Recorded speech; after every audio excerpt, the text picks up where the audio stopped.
Hey, my name is Jesse James, and welcome back to another episode of Dealership Life. This is where I take you along with me throughout a week of me working at a Harley Davidson dealership, specifically in the sales department. Not gonna lie, for the start of this one, I've got nothing really on the books. Started up working this week. The weekend leading into this one, I actually got a lot of my stuff through the finish line, and it also didn't. I was also working more in the business office on the finance side. So on that Saturday, which is historically, that's my day where I'll generate as much new business as possible so I can work it throughout the week. Because I was in the finance office spinning papers talking about different protections for people, I didn't get a lot of new business started. So going into a little bit of a driver's spell. And then on top of all of that, it is also the first real freeze of the year.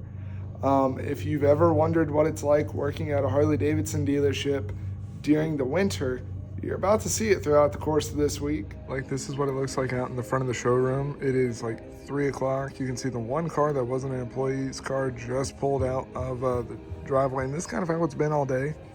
Nothing really in. We left the bikes inside just because it is so cold outside that it would end up hurting the bike more being out, sitting out there all day. So we just spend a lot of time during these days. We're on the phones talking with people, trying to get people coming in, and finding other ways to make money in that time. It doesn't, like, at this point, it doesn't worry me too much coming into winter because this will be my third winter going through it. So I've been through it. I know what to expect. The best way that I have to kind of describe it to people that are coming into it, or just to people in general, is it's kind of like if you work in a trade, or specifically like an outdoor construction type venture, or a union. Like around here, we actually have a lot of unions that lay people off during the winter because there's less work going around. But so you make a lot of your money during like the summers and whatnot. So during the winter, you end up putting money to the side, finding ways to get through with it. That way, whenever the spring comes back around, you're ready to run back at it full tilt whenever there's money to be made again with it. But we'll find some stuff to go on and just kind of show you what goes on throughout the course of this week and see if we can't make something happen.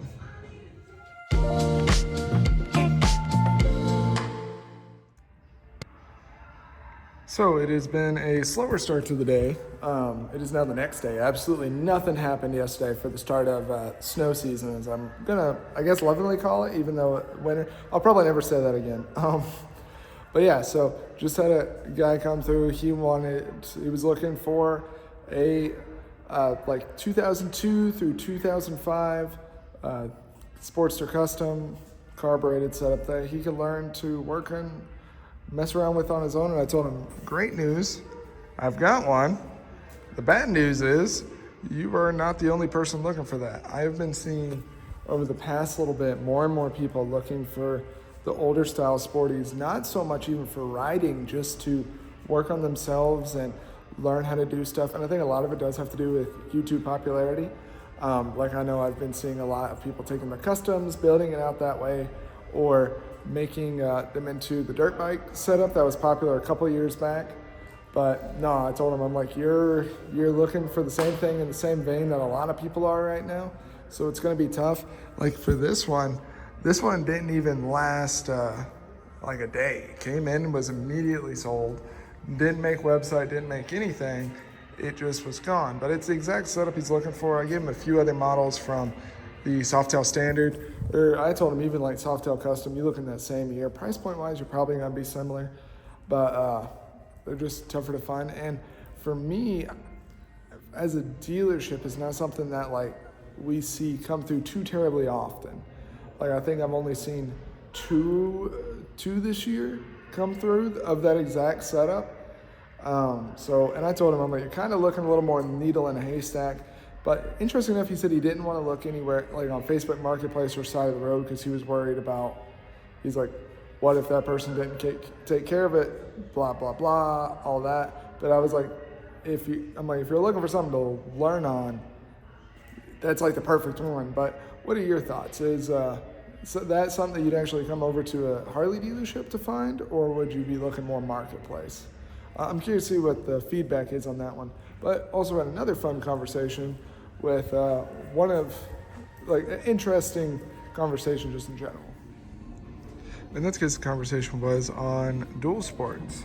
So we actually started on the Pan America ST because lighter bike, lower to the ground, and he actually didn't know that Harley made a dual sport to begin with, let alone going across the differences between the more street-focused version of the ST from the wheels, lower setup, a little bit of a sleeker profile, to your more off-road variant of the Pan America Special, even though this one is CVO. So we talked some on that. The big thing for him, though, was, and I told him this, I was like, because he was going over from one of the Yamaha 400cc ones and was doing 200 miles max in a day, not really going crazy off-road riding, and was really looking for more of a companion piece. And so he and I talked some with it, and I showed him more on the Pan America, but really, I don't think this is what he was really looking for of this version, like this level of dual sport, to where it's meant for super aggressive riding. Like, this bike has 150 horse for a reason, and I just don't think he'd be utilizing all that, and wasn't going to be looking for any sort of, like, even day tripping, not what he was looking for.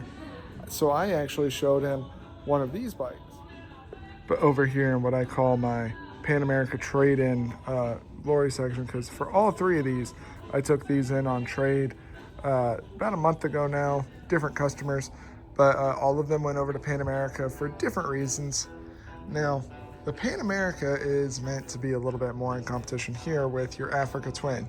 Bigger setup, more power, more off-road riding.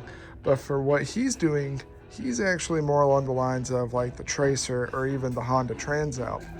And so when he and I were talking, I was like, you might also consider getting one of these, because it's still going to be more power than the 400cc one that he's rocking right now, but be more in that happy middle ground, like the Goldilocks. Because again, I really don't think like all that power, and you could tell just watching him climb up on the bike, lifting it up, he wasn't super comfortable.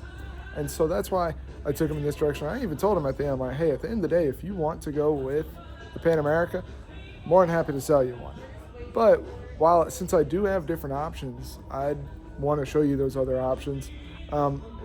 He had to jet, said he had to go pick up his son, but we're going to try and set up a time for him to come and ride some of the different bikes, because that is another thing with the dual sports, is personally I feel like they all do one or two things a little different in setup for how it rides, and there's not a one size fits all, if that makes sense.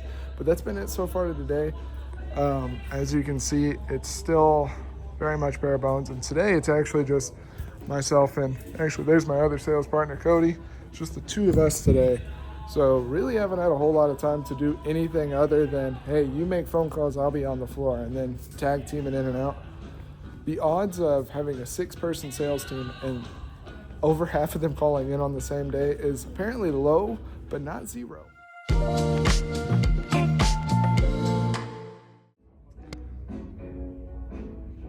So we got to talk about a bike today that is near and dear to my heart, that being the lowrider. It would be coming over from the sport bike world over to the Harley world. So lowrider is a great choice for that. I'm very partial towards it just because it's the bike that I have.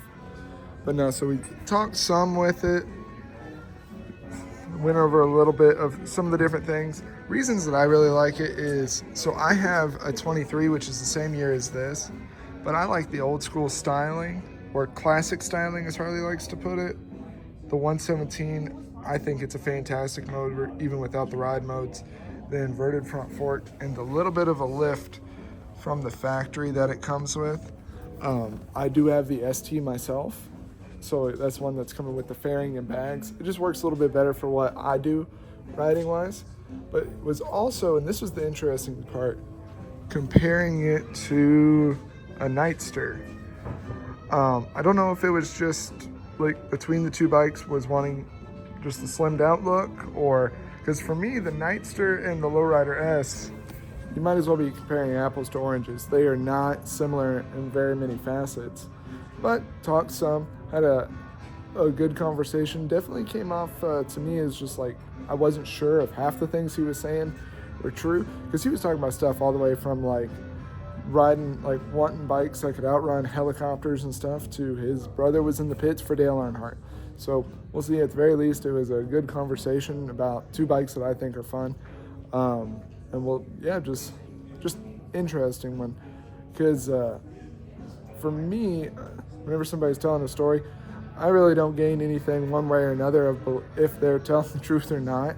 I'm just going to give like the information of, hey, that's what this bike does. But yeah, but that happened.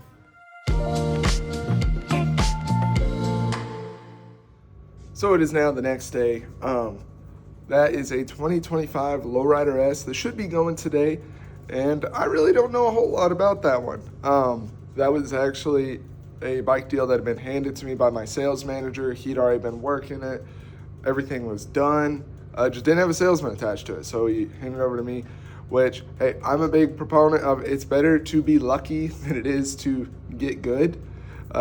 So that's a nice little start to the day, especially on a week where nothing really happened. And as you saw for yesterday, was getting like a really bunch of weird conversations.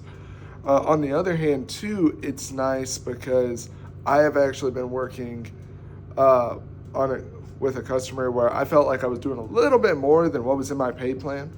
Because for me specifically, I am now in a hybrid role to where I still do the sales part of it, but I also work in the business office doing the F&I side, right? And so I'm a little bit more fluid across the dealership. I can do on the floor, back end, but also I can do some of the sales manager side of it. And there was a deal that came through on Saturday where one of my assistant sales managers were struggling with a customer. But listening to his conversation, I just could tell that the reason he was struggling was because he just wasn't listening to the customer. The customer wasn't saying anything crazy, and the customer wanted to purchase a motorcycle. He just wanted to have a conversation, like be heard, right? So I went out, talked with the customer, heard what he had to say, and then he ended up buying a motorcycle. Like, the customer wasn't asking for anything crazy. But yeah, like, and that's where, like, I'm a very big proponent of, you got two ears for a reason, listen twice as often as you talk, and you tend to make not only happier customer, but you also make more money at the same time. But the part where I felt like I was doing a little bit more than what I felt like should have been with my role was afterwards with stuff for the customer. It was more sales manager calls or assistant sales manager calls, which is not my role, but it kept getting thrown over to me. And so like I don't get paid on that side of it. But I was still doing it because, like, genuinely, customer is good, really great customer for the store, so I wanted to take care of him. But no, so to have this bike deal kind of handed over to me without having to put any effort is a very nice thing to start off the day with, and kind of close out what has been a really weird week.